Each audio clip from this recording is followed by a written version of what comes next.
রহমতুল্লাহ। যেখান থেকে ভিডিওটি দেখছেন সবাইকে জানাই শুভেচ্ছা অভিনন্দন। আমি কামরুল আছি আপনাদের সাথে।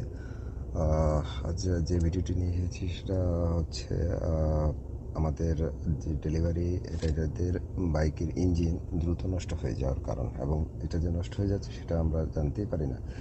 এটার মূল কারণ হচ্ছে engine oil. Engine oil choose করার ক্ষেত্রে অবশ্যই বাইকারদের বেশ কিছু গুরুত্বপূর্ণ বিষয় খেয়াল রাখতে হবে। সেটা হচ্ছে ফুল সিনথেটিক ইঞ্জিন, এবং যেহেতু এখানে অনেক গরম তাই ফুল সিনথেটিক 10 ওয়াট 40 অথবা 20 ওয়াট 50 ইঞ্জিন অয়েল ব্যবহার করতে হবে। এবং অবশ্যই অথেন্টিক দোকান থেকে অথেন্টিক ইঞ্জিন অয়েল কিনতে হবে।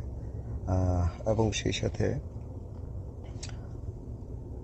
কারের ইঞ্জিন অয়েল কখনোই বাইকের ইঞ্জিনে ইনজেক্ট করা যাবে না। অবশ্যই বাইকের ইঞ্জিন অয়েল ইউজ করতে হবে।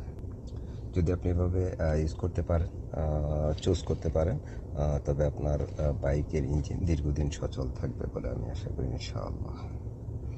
এরকম আরও গুরুত্বপূর্ণ টিপস পেতে আমাদের সাথেই থাকুন। আর ভিডিওটি ভালো লাগলে ভিডিওতে লাইক, শেয়ার, কমেন্ট এবং ফলো দিয়ে যেতে ভুলবেন না। আসসালামু আলাইকুম রহমতুল্লাহ।